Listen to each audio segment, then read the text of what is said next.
Olá pessoal, tudo bem? Boa tarde. Então, na aula de hoje, a minha incumbência é fazer apenas um resumo, né, das ideias de John Locke. Os nossos colegas já apresentaram e já também foi feito o debate em relação às ideias de Locke.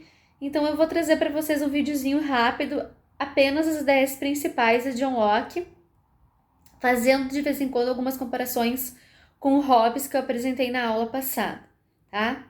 O que a gente precisa saber de John Locke, então? Que ele é defensor da liberdade e da tolerância religiosa, que ele é considerado o fundador do empirismo, ou seja, todo conhecimento deriva necessariamente da experiência. E aí aqui a gente vai ter uma ideia também, que é uma teoria pela qual ele é conhecido, que é a teoria da tábula rasa. O que significa isso? Ele vai negar, então, a ideia, por exemplo, de Platão, que os homens já nasceriam com algum tipo de pré-conhecimento, né, ou ideias inatas, e para o Locke isso, na verdade, não existe. O que existe é que ele acredita que o ser humano vai nascer exatamente com um papel em branco, sem qualquer ideia. Então, a partir das nossas experiências, é que nós vamos conseguindo construir o nosso conhecimento, tá? E construir também a nossa razão humana. O Locke, ele é o pai do individualismo e da democracia liberal, o liberalismo, né? Sendo um dos principais representantes do justnaturalismo, a teoria dos direitos naturais. Então, assim, qual é a concepção da sociedade e de Estado que o Locke vai ter, comparando ele também agora ao Hobbes e ao Rousseau, que nós ainda não estudamos, mas estudaremos na próxima aula. Bom, então ele vai defender o Locke, né? Ele vai defender a teoria dos direitos naturais, partindo do estado de natureza, que vai passar, então, pela mediação do contrato social e vai realizar, então, essa passagem para o estado civil. Porém, há uma grande diferença na concepção do que seja o estado de natureza. Lembram lá que para Hobbes o estado de natureza era um estado de selvageria, de uma guerra de todos contra todos, e para o Locke, não, né? Para o Locke, então, o estado de natureza é o quê? É onde os homens vivem um estágio pré-social e pré-político, caracterizado pela mais perfeita liberdade e igualdade, tá? Então, seria um estado de plena paz, onde os homens já são dotados de razão e desfrutam do direito à propriedade, à liberdade, à vida e aos bens materiais, certo? Então, coisas que são importantes a gente destacar também, né?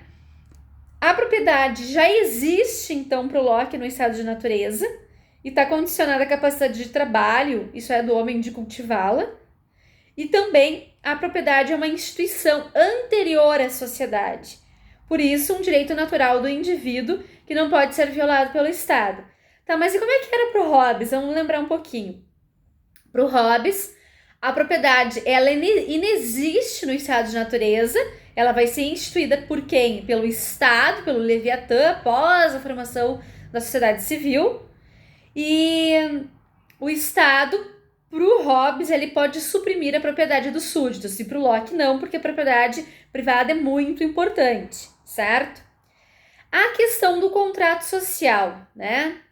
Então, ao postular que o homem no estado de natureza vivia, né, relativamente em paz, Locke não vai negar os inconvenientes, né, de que algumas pessoas vão romper esse estado de paz e vão querer violar a propriedade dos outros.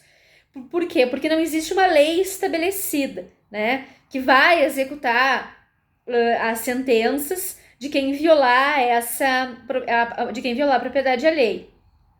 Então, para superar esse problema, né, para que as pessoas consigam proteger o que é seu, é necessário que os homens façam esse contrato social, né, passando do estado de natureza para o estado político-civil, com o objetivo principal de preservar a propriedade e de proteger a comunidade, tanto dos perigos internos quanto dos perigos externos, ou seja, ameaças e invasões estrangeiras, tá?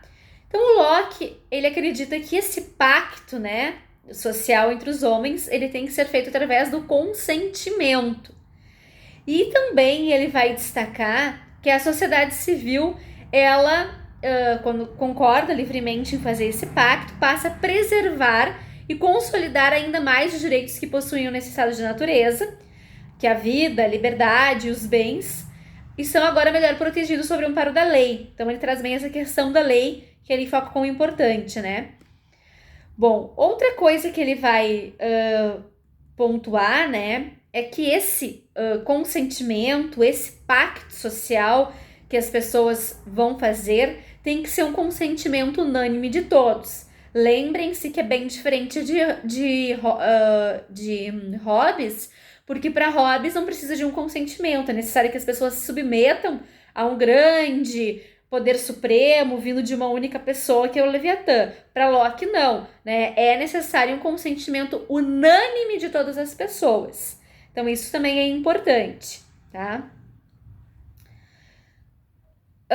Outras questões que são importantes, né? Para o Locke, então, a finalidade específica, né, do governo é o quê? A de conservação da propriedade, certo? E quando o governo deixa de cumprir esse fim, que é conservar a propriedade, que ele foi criado, ele torna-se então um governo degenerado, que acaba se transformando-se em tirania. E ele tem que ser retirado desse posto, tá? A sociedade, então, ela tem direito de resistir, sim, à opressão e à tirania do governo e pode recorrer à força para depor, então, esse governo rebelde que não está fazendo aquilo que lhe é o essencial, que é proteger as pessoas e proteger especialmente a propriedade, tá? Bom, o que mais que a gente tem como importante que a gente pode destacar? Assim, na sua obra Segundo Tratado, né, que é um ensaio acerca da verdadeira origem, extensão e fim do governo civil, o Locke vai defender, então, as suas ideias que nem por lei natural, que nem por vontade divina o homem deverá ser subjugado por outro, já que a sociedade é um conglomerado de interesses conflitantes. Então, por isso que ele opta antes, ali como a gente falou, né, pelo consentimento, pela unanimidade. Ele traz também a ideia de que todos os homens, eles nascem iguais, então cada indivíduo deve governar soberanamente sua própria pessoa. E cada homem, como uma propriedade, o que leva a concluir que o homem não pode estar sujeito a qualquer lei, exceto pelo seu próprio consentimento. Aqui ele volta, então, à ideia de proteção da propriedade, que essa propriedade já está lá no estado de natureza, mas que a lei é importante, né, para garantir essa propriedade, mas que seja uma lei feita ou realizada em consentimento, tá? Ele vai trazer também a importância do poder legislativo, né? O que ele vai dizer? Que é o primeiro poder a se constituir e que nada mais é do que a voz do povo. Então ele defende o poder legislativo. As leis produzidas por este se estendem a todos e ninguém está acima dessas leis produzidas pelo poder legislativo. Então, assim, ninguém tem o poder absoluto, pois o poder temporal vai ser sempre limitado pela lei, certo? Bom, então, para a gente finalizar aqui esse comentário breve sobre Locke, né? O objetivo grande e principal, portanto, da união dos homens, por que eles fazem esse contrato social, estar em comunidade, né? Colocando-se eles sob o governo e preservar a propriedade. Para esse objetivo, então, muitas condições faltam no estado de natureza, que a gente viu. Primeiro, então, falta a lei. Então, por isso que precisa de um estado, de um contrato social para criar essa lei, né? Estabelecida, firmada, conhecida, recebida e aceita mediante consentimento comum, como padrão do justo e injusto e medida comum para resolver qualquer controvérsia entre os homens. Em segundo lugar, também, que é importante a gente destacar, é que no estado de natureza falta um juiz conhecido e indiferente, com autoridade para resolver quaisquer dissensões, de acordo com a lei estabelecida.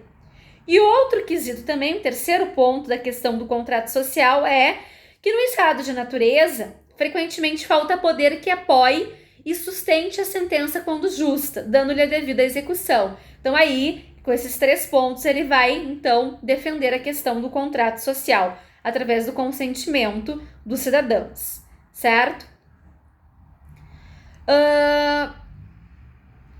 Bom, o que mais assim que a gente pode pontuar ainda que é importante de Locke, né? As contribuições de Locke, elas têm os seus princípios aparentemente universais e seriam produzidos pela defesa dos interesses de uma classe capitalista emergente, né? Que já que a gente viu que ele é liberal, né? Tem os princípios liberais. E as influências do pensamento de Locke, por último, assim, pra gente finalizar o vídeo, né? Ele teve influências no pensamento liberal inglês, na Constituição dos Estados Unidos e nos debates dos líderes da Revolução Francesa. Pessoal, então eu acho que era isso, né? Para fazer esse breve comentário de Locke. Eu agradeço a atenção de todos. Até uma próxima oportunidade.